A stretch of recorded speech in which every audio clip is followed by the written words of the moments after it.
Hi, I'm Matthew Penner, and I decided to start a podcast here because I was listening to the candidate debate for Stikine Bulkley Valley, where I'm from, and I was just kind of that NDP candidate said some things that I really do not agree with, and I wanted to start a podcast for a while, but this really kind of pushed me forward in the urge to do it. So the NDP candidate is Nathan Collin, and I will just to start off, I'm gonna say he is a nice guy and he knows how to talk to people, and that in turn that gets him votes. So that's a bonus for him. And yeah, like I said, he is a nice person to people. He builds relationships, which is a good thing. And I do think he actually cares about people, but a lot of his party policies would say the opposite of that. Like senior, he said seniors deserve long-term care, which is really good. But then I looked on the party page because I was curious about what their stance was on MAID, and he said New Democrats will. Well, this is from the page itself. This isn't Nathan Collin himself, but uh, quoting from the page here, New Democrats will continue to advocate for the removal of the requirement that death be imminent in order to access medical assistance in dying, and to add provisions to allow some advance requests, unquote. So that's saying basically there should be no restrictions on who can get MAID and why. I personally think that it's wrong at all, because if there's a chance of someone living, then that's good. And there's been people that have just turned around and completely been with the right uh, medical care or miraculous healing. But I don't think that MAID should ever be a thing that happens. But saying that that death shouldn't be imminent in order to access medical assistance in dying, that's like saying, oh yeah, we're just gonna give it to whoever wants it, and if you're feeling depressed one day, yeah, just take it. Like that's a rabbit trail we don't want to go down, and that could lead to so many other bad things. But moving on here, he often uses statistics to stay away from a real answer. So he talked about he gives examples of things from his own life, and then he tries to steer the conversation away from the actual question.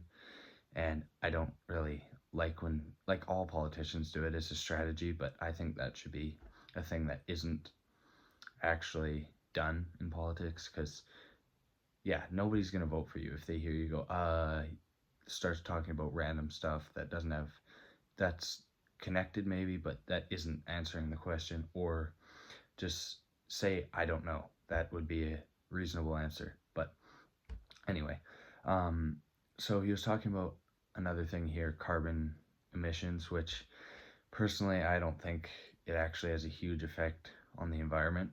It helps the trees grow, and I know that trees also use some oxygen, but it's like they use way more CO2 and then put out some oxygen, and they use a little bit. So with the amount of trees, especially in BC here, it's not going to affect us that much.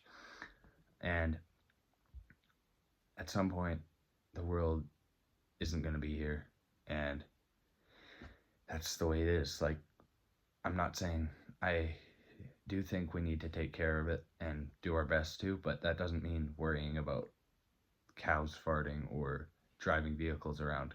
Like, we don't need to worry about that. Like, just live our lives and do our best to not wreck the world. Like, don't throw garbage out the window, don't do anything like that, and clean up and keep it clean. But worrying about carbon emissions is not, that's just a waste of time and money. And having a price on carbon, that's what Nathan Collin was talking about, having a price on carbon. And I don't think there's no point. Like, taxing people just makes it worse.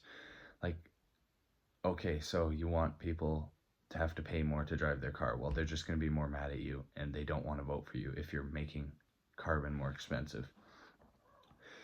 But yeah, so he's talking about putting a price on it. So I think that there should be no price on it, because I frankly don't think it affects much at all. And even if it did, that's not going to help. So he was talking about building it. We need to build a new hospital in Smithers here in BC. And he said he built a bunch more. They built a bunch more. The NDP pushed and got them built all over the province. And like, I don't think building a new hospital is that important when there's not enough hospital workers. Like, every time I hear of anyone going into the hospital, they're like, oh, I really don't want to go because there's like a 5-hour wait minimum at least every time. And it's like, there's not enough workers and they're struggling for workers. And then building a new building isn't going to help. Unless the building was falling apart, it's not going to help.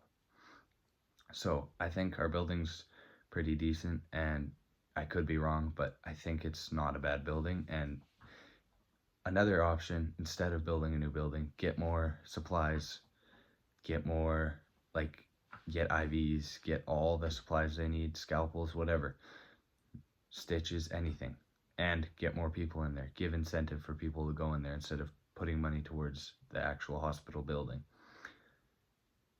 So another thing connected to tax, not carbon tax, but he's talking about taxing people on houses so that when they flip them to make money, people do this, and I don't think it's a good thing to do. Flip houses, just buy them and flip them and rake in crazy amount of money. But he told me himself at the speech, he told the whole crowd that he put a 2% tax on every time you sell a house. So that's not just affecting the people who flip them, that's affecting everyone. So he needs to look out for everyone, not just these specific people.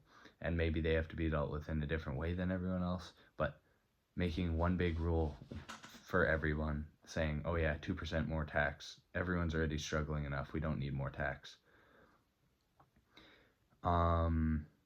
He was talking about how there's a candidate here for the BC Christian Heritage Party, and I know him. He's a good guy, and he was just saying that there shouldn't be so much focus in schools on the LGBT agenda and how the schools are pushing that on the kids. And Nathan said that we just need to love people. Like, we can't not love people. And he kept hinting that Rod was saying we shouldn't love those people. But Rod said, I'm for every person and love your neighbor. He brought that up. So I don't see how Nathan could have twisted that in a way that he was talking about not loving them. Because Rod specifically said, love your neighbor as yourself. So a quote from the healthcare part from Nathan Cullen, quote, ain't nobody setting up a private healthcare system in Telco or Smithers, unquote. So he's using this language that just sounds so like common person. Like, if you were sitting around having a coffee with your buddies and you were like, ain't nobody doing that. And then he's talking about a healthcare system, as in private healthcare, is what he was talking about. And he was saying we need to do more public healthcare and get rid of all these private people, which he fired because of the vaccination stuff in hospitals. So I think we need more private as well. It might be a little more expensive, but take away the money again from building another hospital and put it into private healthcare instead of taking it away and just 600, I think he said 640 million or something for a new hospital, which is no, like, there's no point. Put that towards the private people or save it. We need to cut down on the spending and spend it on things that matter. So in schools, again, teachers have an agenda without knowing it. Like, the government pushes that on the teachers. The teachers don't even realize it half the time. Then they push it on the students. I'm not saying all teachers do this, but an overwhelming majority does. He talked about landlords and how they're how renters are, or no, how people, he's taxing people more for having a rental. And I'm like, how are landlords going to make money when they are getting taxed that much? Like, they can't charge an arm and a leg for rent. Like, it's not the way it works. They want to be nice to their renters most of the time, I would hope, but they can't just charge that much, and they can't cut it out either to be nice. Like, then they're not making anything. It's just ridiculous. So for sick days, he was talking about us having paid sick days, and one of the other candidates mentioned that sick days don't need to be paid. It's hard on employers, which is true.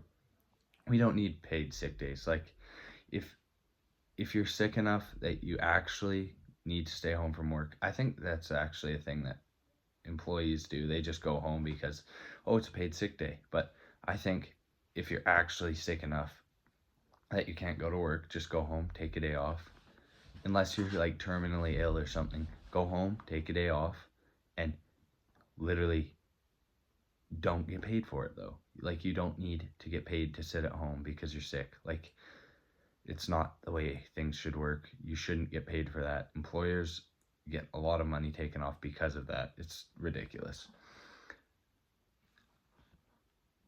He's talking about spending all this money, and he's talking about how the conservative candidate was talking about cuts on some money, and she insisted that there wasn't that in the conservative in what they were saying, in what the conservatives were saying, but he said it was on one of their pages, and he was talking about all this spending and giving funds out to all these people, and giving grants to people and stuff. And I'm wondering, where's he going to get all that money, and why is he thinking that he can just take money and no one else can, and he can just give out money and no one else can?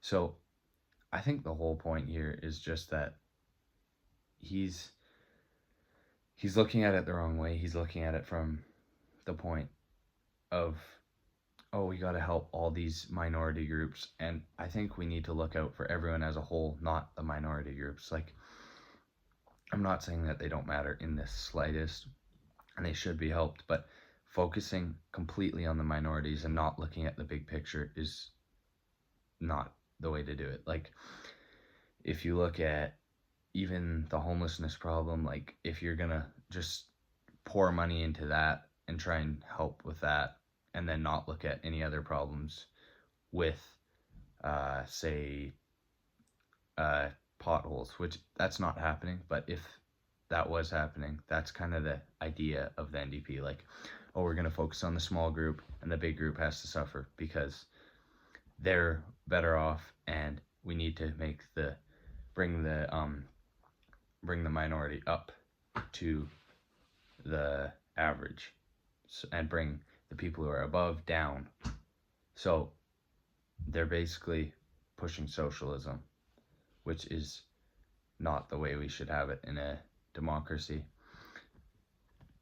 So the platform of the NDP, I'm just going to look at that really quick and see what their main points are here. If we want different results, we need to make different choices. That's on their page. So I wonder what different choices they're talking about. Like, are they going to start cutting all the money that they're pouring out, or cut the coalition with the Liberals? I don't know what they mean by that. Making life more affordable for everyday people. Well, they're in power in the Stikine Bulkley Valley right now. They should do it now. I don't know why they're talking about keeping it up.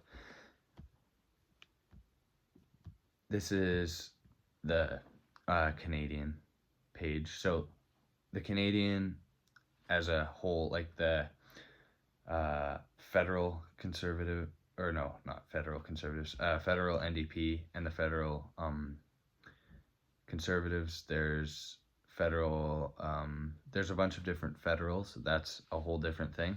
And then there's provincial. So federal is like Jagmeet's the leader, and then David Eby is the leader of the BC NDP party. So he's the one in charge of all this, but they're just pouring money out, and and the drug problem too, that's another huge issue. They're giving out drugs to these people to try and get them off drugs somehow.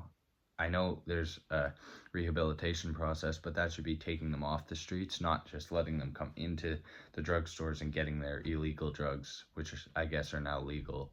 So I think they need to stop doing that, and they need to start going and taking away the drugs rather than feeding them out and giving more, and then put the money you would do for all those illegal drugs, put them into rehab and help them out.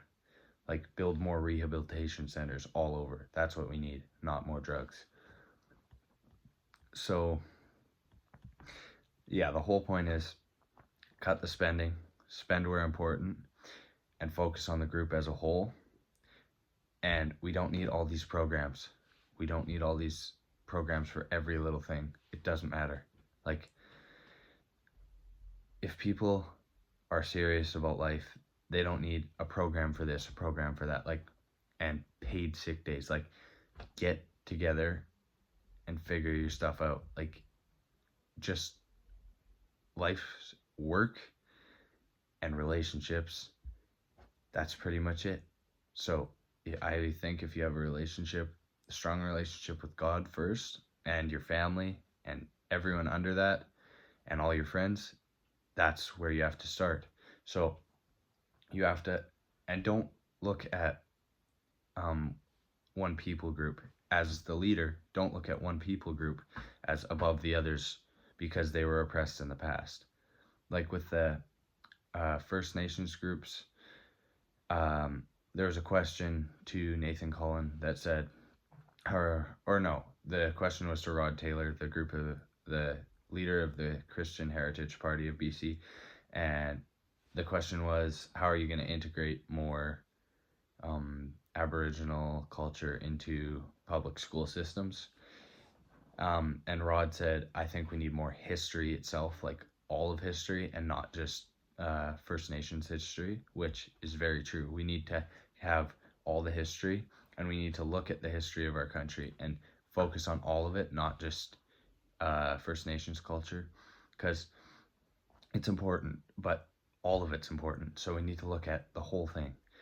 Like, integrating more of that, it's just like there's a lot of it in schools now, and I don't have a problem with learning about it, but when it's the only thing that's taught in a history class, that's a problem. Like, we need to learn about even like the people who came here and discovered Canada, I guess. I don't know what you would call it.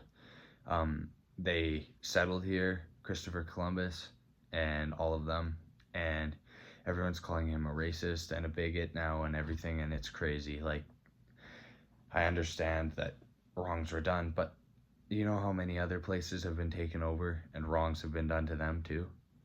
Like, think about that. Like, even in the Bible times, like, Israel has been taken over. They took people over. Like, think about all that. Like, this is like the first big thing.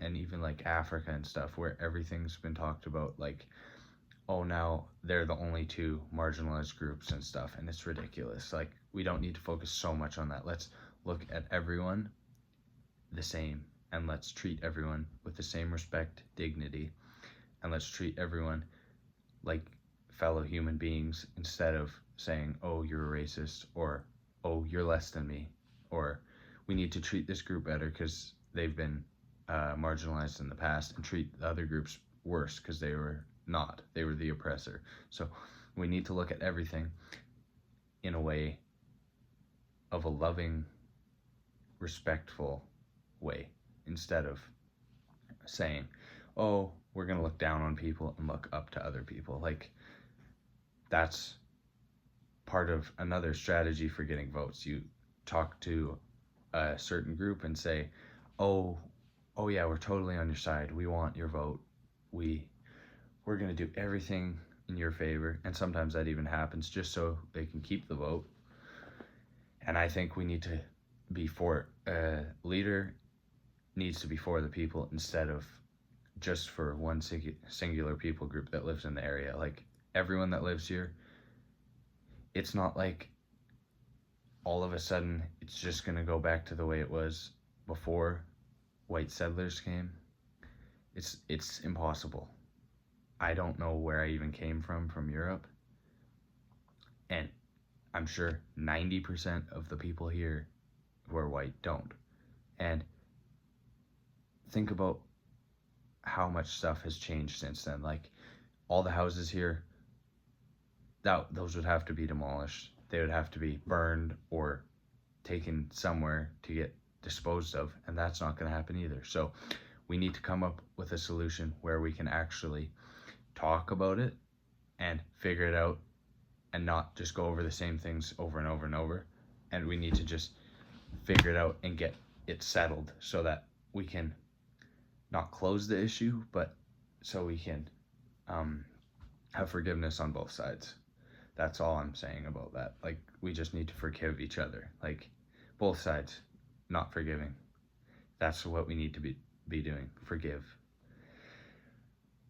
So yeah, the basic point is we gotta love everyone the same and treat everyone with the same respect, and not have favorites when you're in government, and not be trying to impress a certain group of people because it's popular. Just do it for the people, the whole group.